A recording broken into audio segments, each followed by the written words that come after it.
Airline executives held an emergency meeting last year, and the topic wasn't fuel costs or labor disputes, it was you. More specifically, it was the growing number of older travelers who had quietly figured out something the industry didn't want going mainstream. Upgrade rates among travelers over 60 spiked in certain markets. Complaints from loyalty program managers started circulating. One internal memo, leaked to a travel industry newsletter, described it as an exploitation of goodwill policies. Translation: seniors had found the cracks in the system, and airlines were furious. What you're about to hear isn't a glitch or a scam. Every strategy in this video is completely legal, confirmed by Department of Transportation guidelines, and used regularly by experienced travelers who simply know how to ask the right questions in the right order. Most passengers will never learn this. You're about to.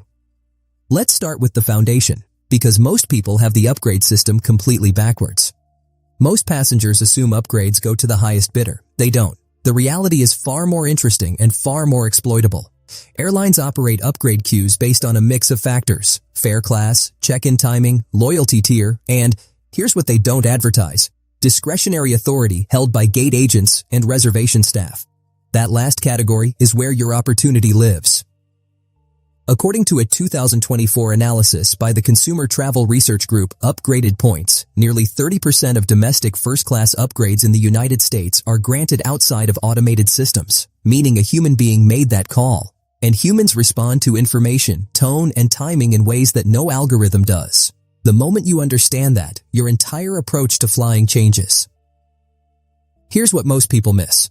The upgrade journey doesn't start at the airport. It starts 72 hours before departure. Airlines quietly open their upgrade inventory windows in the days before a flight, and this is when proactive travelers, particularly those who know how to communicate their situation, gain a significant advantage. Calling the airline's loyalty line, not the general customer service queue, but the dedicated member line, during this window gives you access to agents with more authority and more flexibility than anything you'll find online. What do you say? You don't beg. You inform. Something like, I'm traveling on this flight. I have some mobility concerns and I wanted to check on available seating options before I arrive. That's it. You flagged a need, you've been proactive, and you've now opened a conversation that often, not always, but often, ends with an upgrade offer or a significant seat improvement at reduced cost. But here's where it gets interesting. That phrase, mobility concerns, does more work than most people realize. Under FAA accessibility regulations and DOT Part 382, airlines are required to provide reasonable accommodations for passengers with mobility limitations. This isn't a loophole, it's federal law. And what constitutes a mobility concern is broader than most travelers assume. Difficulty with overhead bins, limited ability to sit in narrow seats for extended periods, joint pain that's aggravated by cramped conditions. These are legitimate, documented concerns that millions of travelers over 60 live with every day. You're not exaggerating.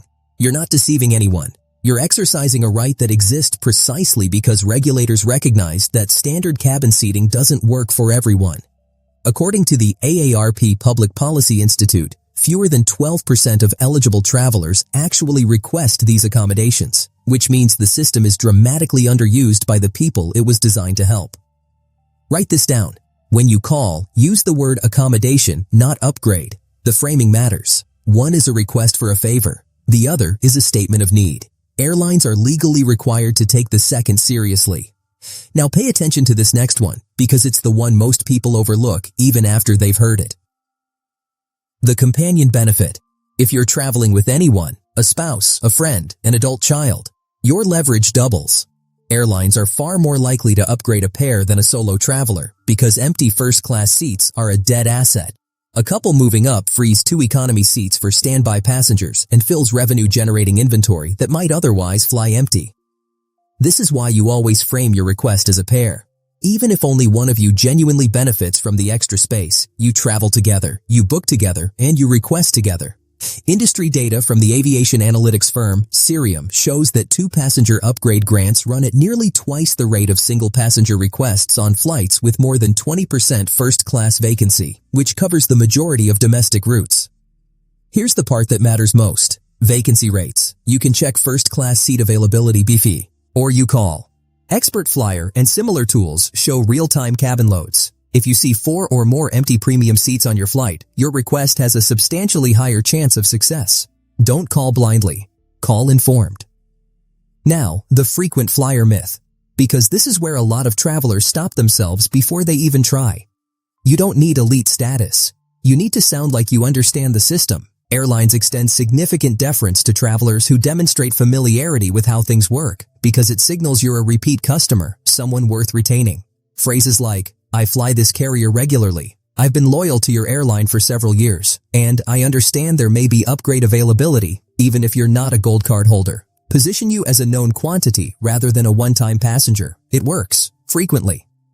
That said, if you aren't enrolled in the airline's loyalty program, do it now. Today, before your next flight. It costs nothing. It stores your preferences, and it gives agents a record to pull up that makes the conversation feel less cold. A name in a system is worth more than a name in the air. Stop for a second and think about this. When was the last time an airline volunteered any of this information to you? They didn't. They won't. Because a traveler who knows how to request upgrades effectively is a traveler who doesn't pay upgrade fees. Let's talk about the volunteer bump reverse play, because this one is genuinely underused and can pay off beautifully. You've seen the announcements. We're looking for volunteers to take a later flight. Most people ignore it. Savvy travelers have learned to engage with it strategically. When you volunteer for a bump, agreeing to take a later departure in exchange for compensation, you often receive travel vouchers, meal credits, and, crucially, a new booking on the next flight where your leverage for a complimentary upgrade is dramatically higher. You've done the airline a favor. Gate agents know it. That goodwill is currency. According to DOT regulations, bump compensation on domestic flights can reach up to $1,550 depending on delay length and fare paid. Combined with an upgrade on your rebooked flight, a voluntary bump can transform an inconvenience into a genuine windfall. This isn't a trick. It's knowing the rules better than the people who assume you don't.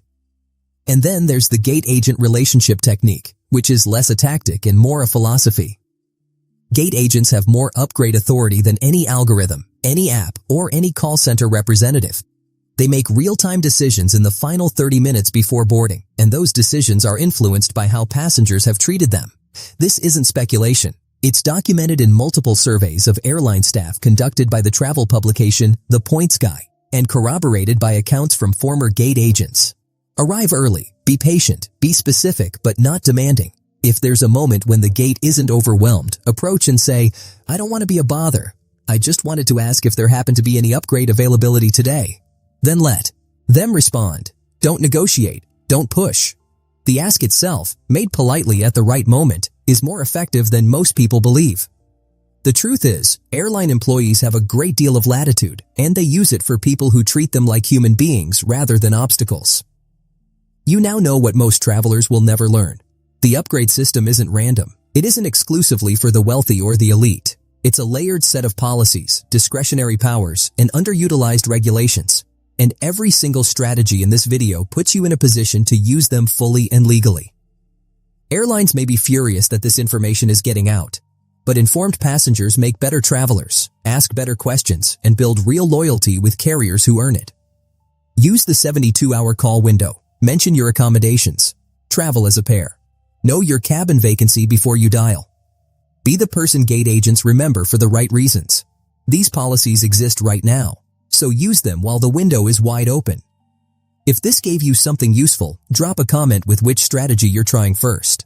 And if you want more insider travel knowledge that most people never find, you know where to be.